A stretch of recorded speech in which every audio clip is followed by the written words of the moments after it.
Hey, Dr. Amy here, and in this video, I'm showing you the exact foods that cause breast cancer. Your food after cancer needs to be simple and clear. In this video, I'm breaking down what foods truly increase your risk of breast cancer. And I'm going to show you 3 foods that are commonly thought to increase your risk of breast cancer, but absolutely do not. You deserve accurate information that cuts through all the conflicting information you see online. It's time to feel confident after breast cancer. So whether you're newly diagnosed, in treatment, or even years into your recovery, this video is for you. Because knowing which foods actually matter can reduce your risk of breast cancer recurrence and reduce your fear. It's time to make choices that actually support your healing. So let's get started. Starting with number 1, alcohol. Alcohol is the single strongest dietary factor that will increase your risk of breast cancer. And it doesn't take much. Even small amounts of alcohol can shift your body's biology in the wrong direction. Alcohol increases internal estrogen levels, which can then feed breast cancer. It also is a toxin. So when it's broken down in your body, it has toxic byproducts, which can then damage your DNA. As a cancer researcher, I've seen this pattern over and over again. And as a cancer survivor myself, I feel the sting of so many times being told that a glass of red wine every night is healthy. It's not. For cancer survivors and thrivers, alcohol is a direct hit. This is going to impact your hormone balance and your DNA stability. That matters. Okay. But moving on to number 2, processed meats. Now think about bacon or deli sandwiches, pepperoni, sausage, hot dogs, beef jerky. These foods are classified as a carcinogen for a reason. And it's not only just the nitrates, it's the entire processing method. They increase inflammation, they disrupt estrogen metabolism, and they introduce compounds that make it easier for your own cells to take a wrong turn. When I was deep into my doctorate research, this was one of the dietary links that really shook me. The evidence is remarkably consistent over large populations, and yet this is something that many cancer survivors and thrivers have never been told. Now, you don't need to eliminate them forever, but this should be rare. This should not be part of your normal routine. Okay, but on to number 3, charred or grilled meats. Now, meat itself isn't a problem. It's when meat is exposed to really high temperatures, when it's cooked over an open flame. This is when carcinogens can form. Now, when you're barbecuing or grilling, cancer-causing compounds can form. This is known as HCAs or PAHs. These are both known carcinogens. These compounds damage your internal DNA and it pushes inflammation higher. Now, if you're someone that loves to grill, doesn't mean you can never light up your barbecue again. Here's how you can keep yourself safe. Cook your meat over lower temperatures. Marinate it in something acidic like apple cider vinegar or lemon juice, as that will protect the meat from being adhered to by these cancer-causing chemicals. The main issue is when you get that charred black on the outside of your meat.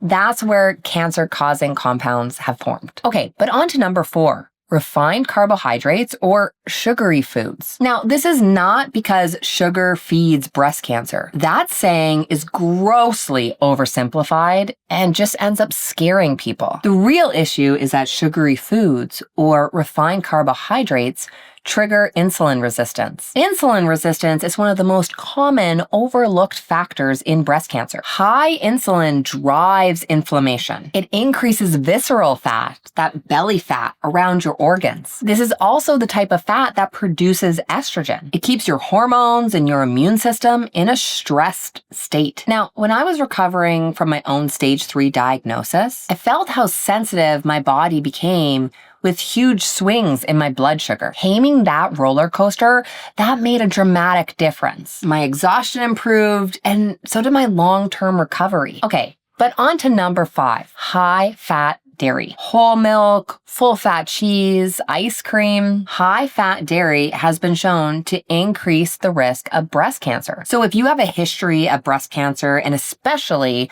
hormone receptor positive breast cancer, you'll want to avoid full-fat dairy. Now, research has shown that women who eat full-fat dairy, whole milk, have an increased risk of breast cancer recurrence. Now, low-fat dairy doesn't show the same risk. This is why that personal nuance, it really matters. You do not need to cut out all dairy, but you should be thoughtful about including low-fat dairy alternatives if you have a history of breast cancer. Okay, but now let's shift to what foods do not cause breast cancer. Despite the confusion and the myths and the lies that you hear online, these foods have not been linked to increasing your risk of cancer, and in some cases, they can even lower your risk. Let's start with soy. Soy does not increase your risk of breast cancer. In fact, it lowers it. Whole soy foods like tofu or tempeh, these foods contain phytoestrogens. And these phytoestrogens actually block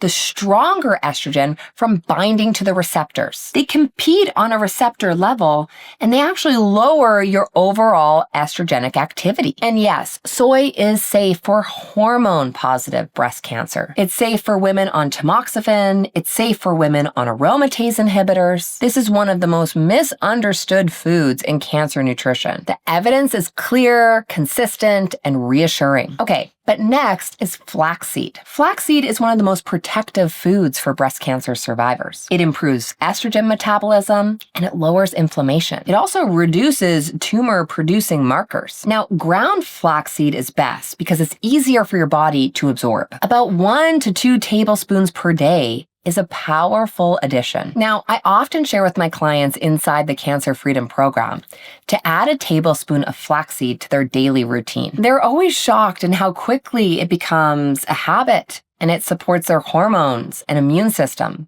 They really notice the difference. Okay, but on to the next. Back to dairy for a second. Dairy in general does not cause breast cancer. This is important because many women eliminate dairy entirely out of fear. The concern is only with high-fat dairy. Low-fat or fermented dairy, that's totally safe. In fact, it's often even beneficial for your gut health and your metabolic health. Now, as someone trained in cancer research, I want women to feel confident about the choices they're making. They should be evidence-based and based in knowledge, not based in fear. Okay, but let's be clear. It's not an individual food in isolation that's going to determine your breast cancer risk. It's patterns. Your body is like an ecosystem. Everything you eat or are exposed to shifts your internal environment either towards cancer or away from cancer. Foods that increase the risk are the ones that increase inflammation. They increase insulin resistance. They increase estrogen. Alcohol, processed meats, charred meats, and high-fat dairy. Also sugary or refined carbohydrates. When these foods are frequent in your intake,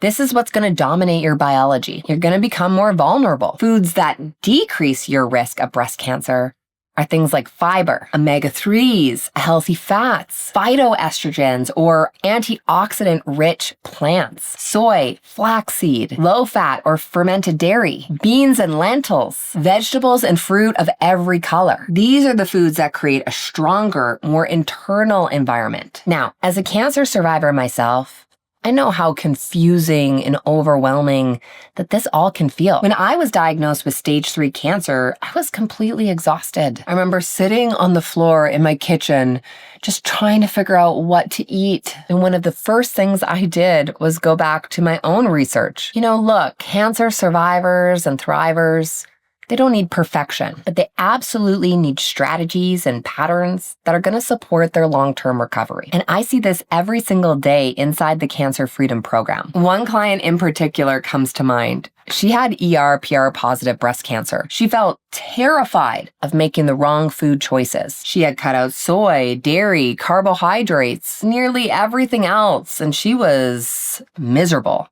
She felt trapped. Once we rebuilt her nutrition with evidence and not fear, her confidence returned. Her inflammation dropped. Her hot flashes improved. Her digestion calmed. That's the power of understanding what truly matters. When you focus on foods that lower inflammation, improve your insulin sensitivity, support your gut health, balance your hormones, you're lowering your risk of a breast cancer recurrence in a really meaningful and sustainable way. This is not about blaming foods. This is about understanding your biology, how cancer works, and making choices to support your long-term health. These food patterns matter and they shape your internal environment. They either promote breast cancer or they protect you from breast cancer. Okay, so now that you know how your food can truly cause or prevent breast cancer, the next thing you need to know about is how anti-hormonal therapy works. There's simple strategies that you can start using